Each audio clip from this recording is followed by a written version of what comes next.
नमस्कार, बिज अड्डा में आपका स्वागत है। मैं हूं आलोक जोशी। जीडीपी के आंकड़े आ गए हैं। जीडीपी के आंकड़े देखने से पहले, उसकी बात करूं उससे पहले आपको एक याद दिलाता हूं। आपको अक्सर ऐसी बात याद होगी कि आप रेलवे स्टेशन पर बैठे हैं, एक ट्रेन के अंदर बैठे हैं, दूसरी ट्रेन को देख रहे हैं और अचानक आपको ऐसा लगने लगता है कि आपकी ट्रेन चल रही है। और फिर आप दूसरी तरफ देखते हैं तो प्लेटफॉर्म भी अपनी जगह पे है, ट्रेन भी अपनी जगह पे है, हिल नहीं रही है, लेकिन बगल की ट्रेन हिल रही है, जिसे देख के आपको ऐसा लगने लगता है कि आपकी ट्रेन चल पड़ी।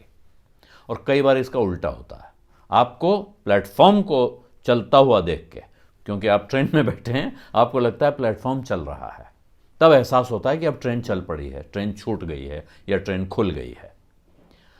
ये हाल क्यों मैं जिक्र कर रहा हूं, ये जानना ज़रूरी है। ये है बेस इफेक्ट, इसको कहते हैं।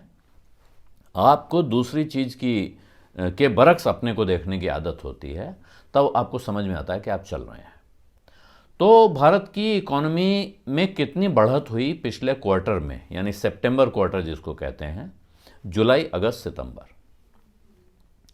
इससे पहले अप्रैल मई जून क्वार्टर वन था।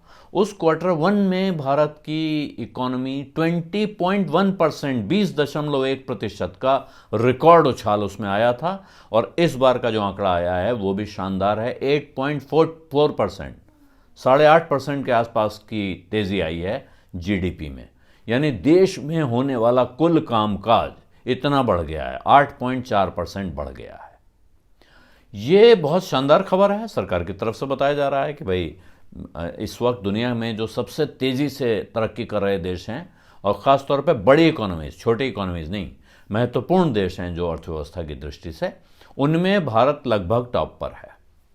तो ये बड़ी बात है और ये तथ्य है, इसमें कोई ऐसा नहीं है कि सरकार कोई गलत बात कह रही है। लेकिन अब वो ट्रेन वाला किस्सा क्यों? क्योंकि पिछले साल पहली तिमाही में, यानी अप्रैल मई जून में, भारत की अर्थव्यवस्था 24.4% नीचे गिरी थी। और वहां से उस तिमाही में, उस गिरी हुई जगह से 20% ऊपर बढ़ी है। यानी 100 में से 25% गिरा तो होता है 75, और 75 से 20% अगर बढ़े तो होता है 15 के आसपास। तो 75 और 15 मिला के होता है 90।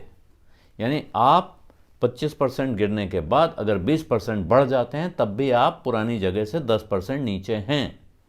और यही हाल यहाँ है कि दूसरी तिमाही में पिछले साल आई थी 7.4% की गिरावट, और इस बार हुई है 8.4% की तेजी। यानी उस गिरी हुई जगह से 8.4% ऊपर हैं। तो तेजी है, रफ्तार है, ये सब सही है। लेकिन कुल मिला के बात यह है कि हम अभी 2 साल पहले वाली जगह पर भी वापस नहीं पहुंचे हैं।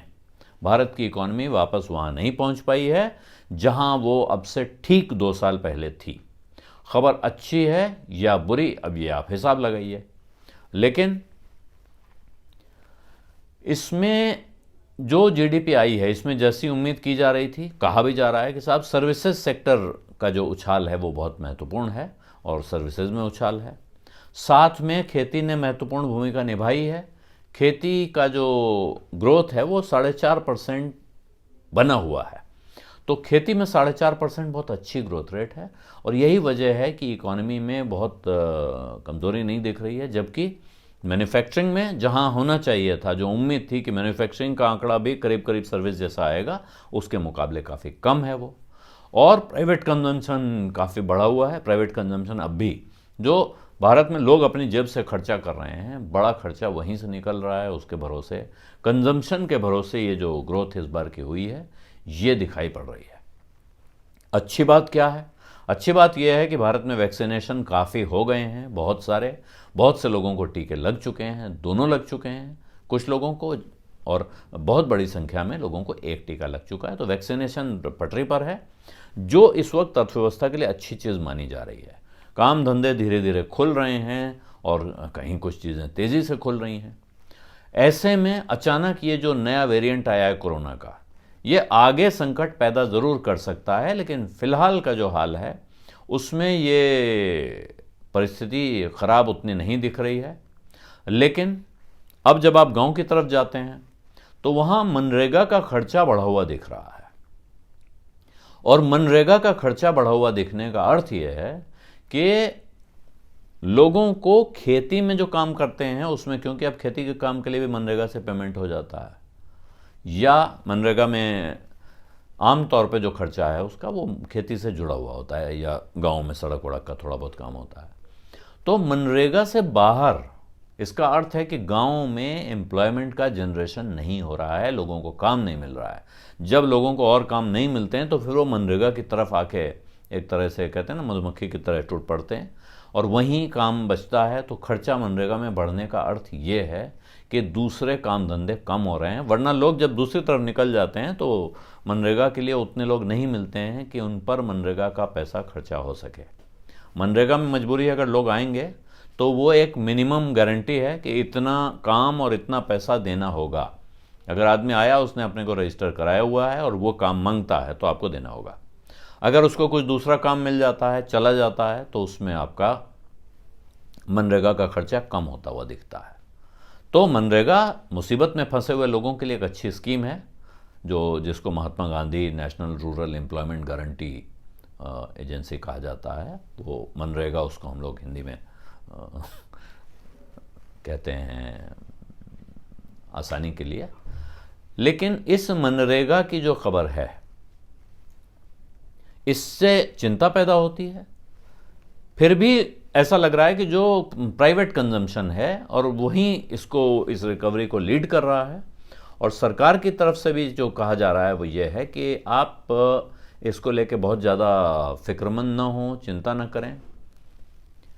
और साथ में मैन्युफैक्चरिंग का जो आउटपुट, जैसे मैंने अभी आपको बताया था कि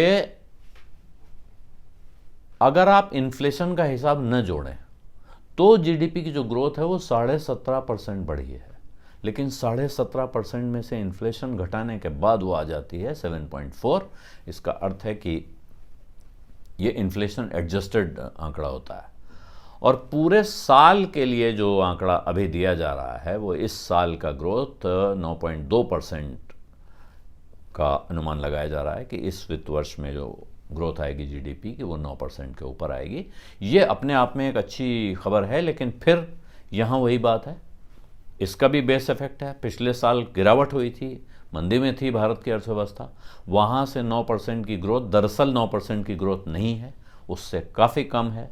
और यहाँ दरअसल दिखनी चाहिए थी 15% के आसपास की ग्रोथ, तब इसको संतोषजनक माना जाता। तो इस वक्त चिंता और फिक्र बनी हुई है।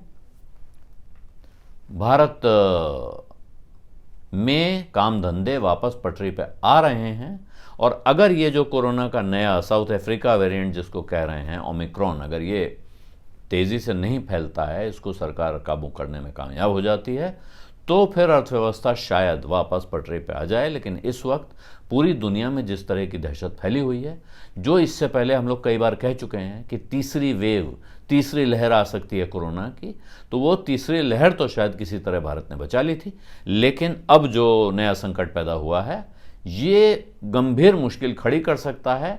और ऐसे में अगर जो कंज्यूमर खर्चा है वो भी दबता हुआ दिखेगा, जो कि जिसकी आशंका व्यक्त की जा रही है कि लोग अपने खर्च कम करते हुए दिखेंगे, तो फिर आगे ग्रोथ या जीडीपी में बढ़त की, और उसके साथ जिसको देश की तरक्की या खुशहाली कहते हैं, उसमें खुशखबरी आने की उम्मीद कम होती हुई दिखाई पड़ेगी।